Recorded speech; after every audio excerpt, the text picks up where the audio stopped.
नमस्कार. मी सुरेखा प्रधान.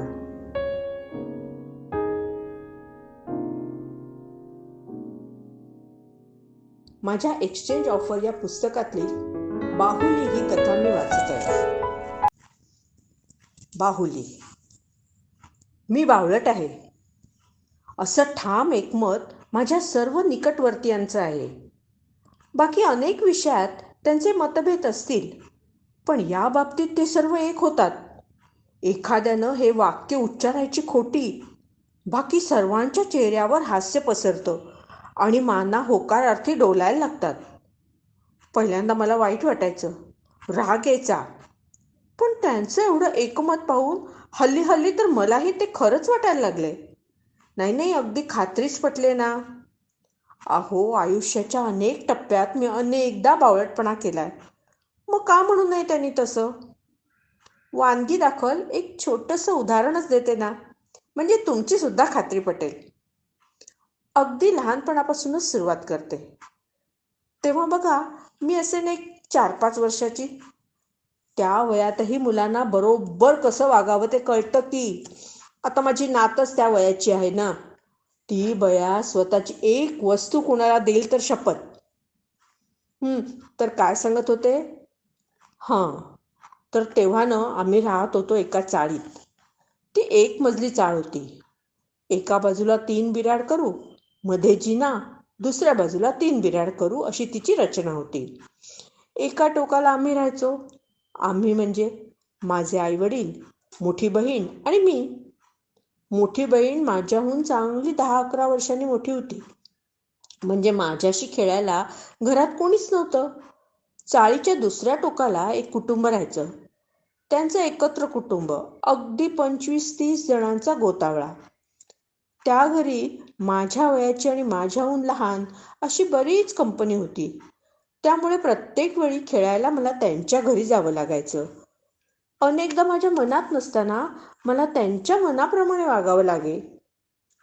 एकदा काय झालं, माझ्या मामानं मला एक छानशी छोटी सुंदर बाहुली आणली. अशी बाहुली कोणाकडे नव्हती, कारण ती बाहुलीनं त्यांनी फॉरेनहून आणली होती. तिचे ते सोनेरी केस, पोलकी निळे डोळे, गोड चेहरा, डोक्यावरची टोपी, अंगावरचा सुंदर फ्रॉक, बूट. अजूनही मला ती लख्ख आठवते. तिला हातात घेऊन मी खूप नाचले, तिच्याशी खूप खेळले. मला ती माझ्या मैत्रिणींना दाखवायची होती. त्यांच्याकडून तिचं कौतुक करून घ्यायचं होतं. पण आईनं मला सक्त ताकीद दिली होती की बाहुलीबद्दल कोणाला काही सांगायचं नाही आणि घराच्या बाहेर तिला न्यायचं नाही. आता काय करायचं? मी अगदी हिरमुसली झाले. एक दिवस न राहून मी माझ्या बाहुलीचं वर्णन माझ्या मैत्रिणींकडे केलंच. अगं, मग आण ना तिला इकडे, आपण खेळूया, त्यांनी फरमान सोडलं. मी इतकी बावळट की आईचा हुकूम मी काही त्यांना सांगू शकले नाही. आणते असं म्हणून पडल्या चेहऱ्याने मी घरी आले. आईचा माझ्यावर वॉच होताच, त्यामुळे ती बाहुली मला काही नेता येईना. मग दररोज त्या मला बाहुलीबद्दल विचारू लागल्या, आता आली का पंचायत? तुम्ही जरा विचार करा, एक 4-5 वर्षाच्या मुलीचा. इकडे आई बाहुली नेऊ देत नाही, तिकडे मैत्रिणींनी लकडा लावलेला, बाहुली दाखव बाहुली दाखव. तर मला सुद्धा माझी बाहुली त्यांना दाखवायची तीव्र इच्छा होतीच की. 2-3 दिवस गेले. आता मात्र माझ्याच्याने राहावेना. माझं छोटंसं डोकं विचार करत होतं. विचार करता करता मला खुदकन हसू फुटलं. अरेच्चा, बाहुली घराबाहेर न्यायची नाहीये हा हुकूम आहे, पण माझ्या मैत्रिणी तर माझ्या घरी येऊ शकत होत्या की. झालं, धावतच मी त्यांच्या घरी गेले. दुपारची आई जरा लवंडायची. त्यावेळी मी रमा आणि अलकाला हळूच घरात घेतलं. तिजोरीतला एखादा दागिना दाखवावा ना, तशी माझी बाहुली काढून दाखवली. काय त्यांचे डोळे चमकलेत म्हणून सांगू, मला तर एकदम भारी वाटलं. इतकी सुंदर माझी बाहुली आहे त्याचा अभिमानच दाटून आला. पुढच्या क्षणी अलकाने खसकन माझ्या हातातून बाहुली हिसकावून घेतली आणि डोळ्याचं पातं लवतंय तोच रमाने तिच्या हातून हिसकावली आणि धूम ठोकली. आई झोपली होती. मला ओरडताही येत नव्हतं. माझे डोळे भरून आले. मी पण धावत धावत तिच्या मागे तिच्या घरी गेले आणि गयावया करून माझी बाहुली मागायला लागले. त्या दोघी बाहुलीला खेचत होत्या आणि माझ्या मनाचं पाणी पाणी होत होतं. इतक्यात त्यांची एक कॉलेजात जाणारी आत्याबहीण तिथे आली. तिने तो प्रकार पाहिला आणि पटकन त्यांच्या हातातून बाहुली खेचून घेतली. आता काय होणार? मी धडधडत्या अंतःकरणाने पाहत होते. बाहुलीला निरखून ती म्हणाली, अरे वा, किती छान आहे ही, तुझी आहे का? मी रडवेल्या चेहऱ्याने हो म्हणाले. तिने हलकेच मला ती परत केली. मी सुटकेचा निश्वास टाकून बाहुलीला घेऊन पळत सुटले. घरी येऊन पाहते तर काय, बाहुलीच्या डोक्यावरची टोपी गायब झाली होती. आई अजूनही झोपली होती. मी हलकेच बाहुली ड्रॉवरमध्ये ठेवून दिली. पण आता बाहुलीला खेळायला आण म्हणून रमा आणि अलका माझ्या मागे लकडा लावत होत्या. तिला आणलं नाहीस तर आम्ही तुला खेळायला घेणार नाही असा दमही देत होत्या. मधल्यामध्ये माझी अगदी इकडे आड तिकडे विहीर अशी अवस्था झाली. आणि एक दिवस बाहुल्या बाहुलींचं लग्न करण्याची टूम निघाली. रमा अलकाकडे एक कचकड्याचा, उंच, जुना, कळकट मळकट बावला होता. नवरी म्हणून माझ्या बाहुलीची मागणी सुरू केली. 4 आणे वर्गणी ठरली. आता 4 आणे वर्गणी आणि लग्नासाठी बाहुली नेऊ का असं आईला विचारायला माझी तर काही जीभ रेटत नव्हती. शेवटी मनाचा हिया करून मी ती विचारणा केलीच. त्याबरोबर काही नको, त्यापेक्षा तू लग्नालाच जाऊ नको कशी, म्हणजे बाहुली नेण्याचा प्रश्नच येणार नाही, आईने ठणकावलं. माझा चेहरा पडला असावा. त्या दिवशी रविवार होता. माझे वडील घरीच होते. त्यांना माझी दया आली. ते म्हणाले, अगं जाऊ दे तिला, नाहीतर ती कोणाशी खेळेल. त्यांनी 4 आणे काढून माझ्या हातात दिले. ते मुठीत घट्ट पकडून मी उड्या मारत मैत्रिणीकडे पळाले. अगं पण बाहुली कुठे? त्यांनी हक्कानं विचारलं.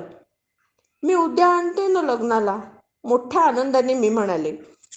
बाहुला बाहुलीच्या लग्नाला अशी मजा आली म्हणून सांगू, सगळे जण माझ्या बाहुलीचं कौतुक करत होते. लग्नाला बरीच गर्दी झाली. बहुतेक सगळे त्या कुटुंबातले होते.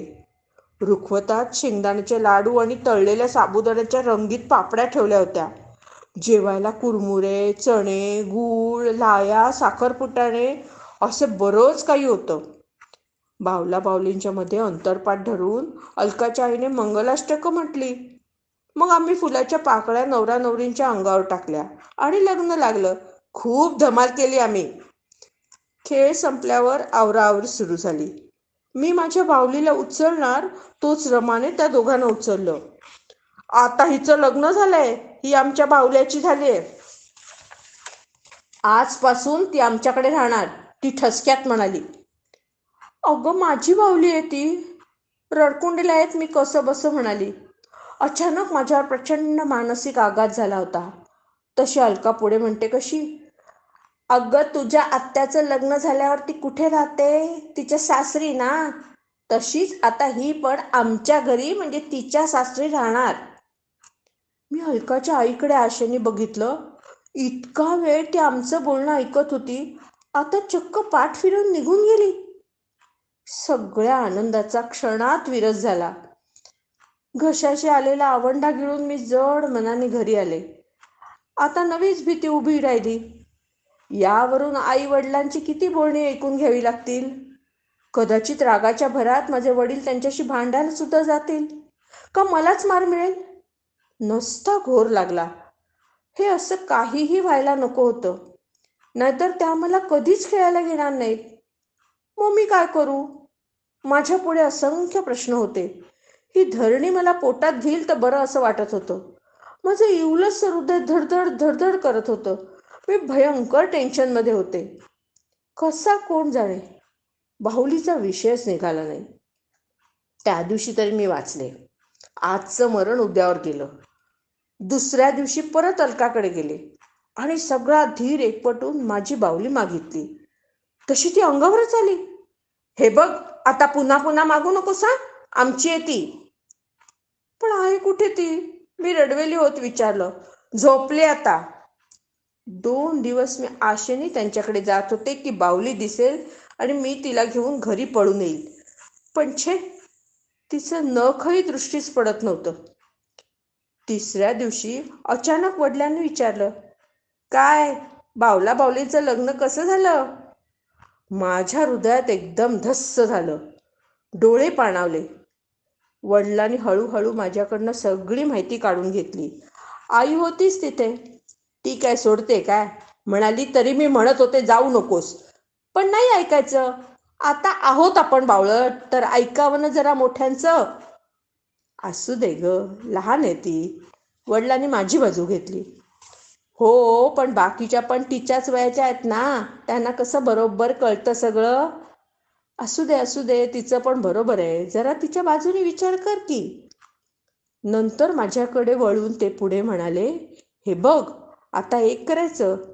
जाऊन अलकाच्या आईला सांगायचं, माझे वडील म्हणतायत आत्याला जसं 4 दिवसासाठी माहेरपणाला आणलं होतं ना, तसंच माझ्या बावलीला पण माहेरपणाला न्यायला आली आहे मी. जा. पण त्यांनी नाही दिली तर? मी घाबरून रडकुंडीला आले होते. तर मग मी आहे ना, वडिलांनी आश्वासन दिलं.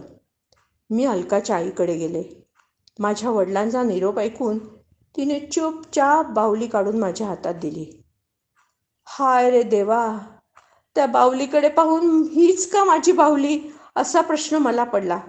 तिचा पार सत्यानाश झाला होता. सुंदर कपडे मळून फाटून गेले होते. एक हात निखळला होता. तिचा तो अवतार बघून मलाच रडू फुटलं. पण तरी तिला छातीशी घट्ट धरून मी धावत घरी आले. आता तुम्हीही मला तेच म्हणाल ना? म्हणा, बापडी मी आहेच तशी, बावळट.